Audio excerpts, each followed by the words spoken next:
लियो।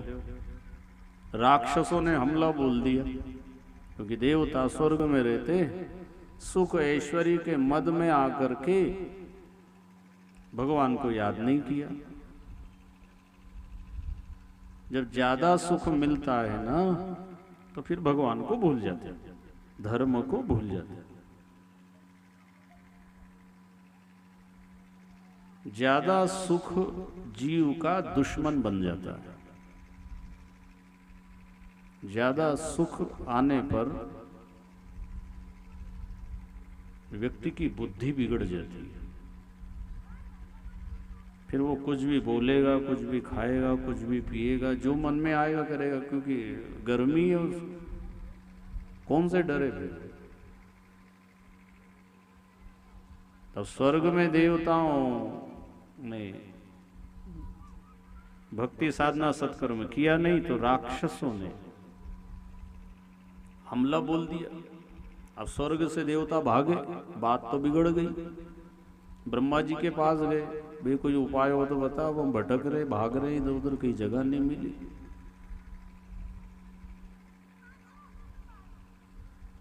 समय पलट जब जाता है तो चक्कर खूब खिलाता है और बड़े बड़े साम्राज्यों की गहरी बुनियाद हिलाता है।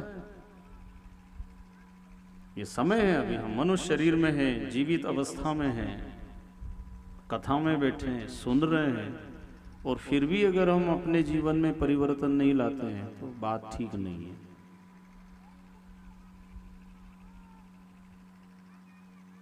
समय अच्छा भगवान देता है, उसका लाभ उठाना चाहिए।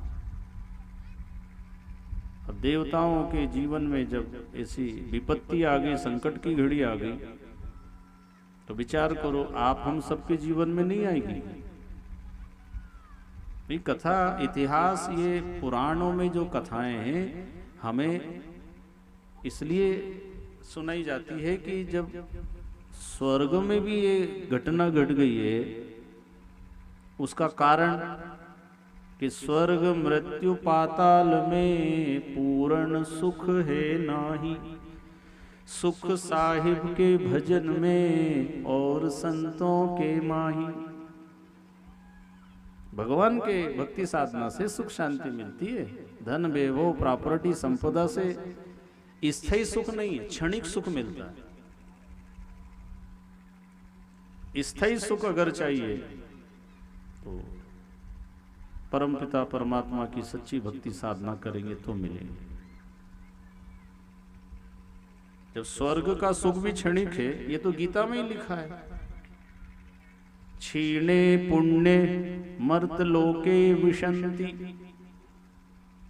भाई ज्यादा सुख मिलता है तो पुण्यों का क्षय होता जाता है, कम होगा। जैसे पैसा 1 लाख रुपया है, आपने सामान खरीद लिया, गाड़ी लिया है, मोटरसाइकिल लिया है, सामान खरीद लिया, तो कम होगा कि नहीं पैसा। इसलिए जितना जरूरी है शरीर को सुख पहुंचाओ, ऐसा नहीं कि दुख देना, कोई भूखे रहना है। जितना जरूरी है शरीर को सुख दो, और शरीर को सुख किस लिए देना है, इससे भजन करवाना, इसलिए सुख देना है। इसको भोजन दो, इसको जो जरूरत है शरीर की, मना नहीं है कि इसको सुखी नहीं करें हम। शरीर को सुख देना इसलिए जरूरी है, इससे भजन होगा। और भजन नहीं होता और खाली भोजन ही भोजन कर रहे हैं तो क्या लिखा है, राम नाम के आलसी और भोजन में होशियार, तुलसी ऐसे जीव को बारंबार धिक्कार। भोजन में आगे और भजन सुमरन में पीछे, तो ये बात तो ठीक नहीं है। इसलिए भोजन के पहले नियम है, भजन करो, फिर भोजन का अधिकार मिलेगा। जो बिना भजन किए, सुमरण किए, ध्यान साधना किए भोजन करते हैं, उनको चोर की गिनती में गिना जाता है। ये चोर है। भाई जिस परमात्मा की दया से हमें भोजन मिल रहा है उसको याद करो। उसका स्मरण करो। भोजन का थाल सामने आए, परमात्मा को धन्यवाद दो, प्रभु तेरी बड़ी दया है। कितने लोगों को भोजन समय पे नहीं मिल रहा है, कितने लोग भूखे रहते हैं। उसका स्मरण करके भोजन करेंगे तो भोजन भी भजन कराने में मदद करेगा, क्योंकि जैसा खावे अन्न वैसा होवे मन। इसलिए कोई कोई भोजन करते हैं तो मौन रहते हैं, भोजन करते हैं नाम जपते हुए करते हैं, फालतू बातें नहीं करते, मौन रह करके नामस्मरण के साथ भगवान का भजन करते रहते हैं। तो वो भोजन भी भजन बन जाता है, भगवान को याद करते हुए। तो स्वर्ग में खूब सुख मिला, देवताओं ने भजन सुमरण कुछ किया नहीं तो दुख आ गया। अब दुख आ गए, ब्रह्मा जी के पास गए। ब्रह्मा जी ने कहा भाई देखो, भगवान की शरण में जाओगे तो सुखी होंगे,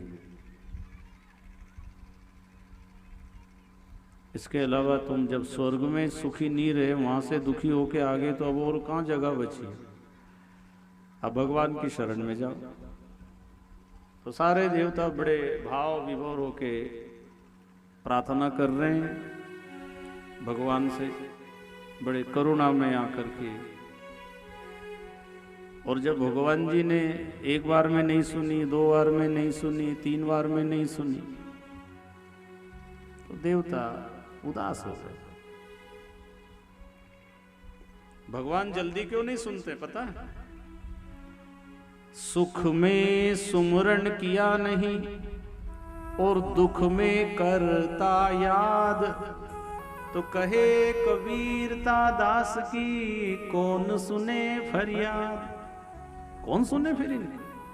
अरे जब सुख का समय था तब तो तुमने खूब मस्ती छानी, ना धर्म सत्कर्म सेवा नहीं किया, और अब दुख आए जब प्रार्थना कर रहे हो।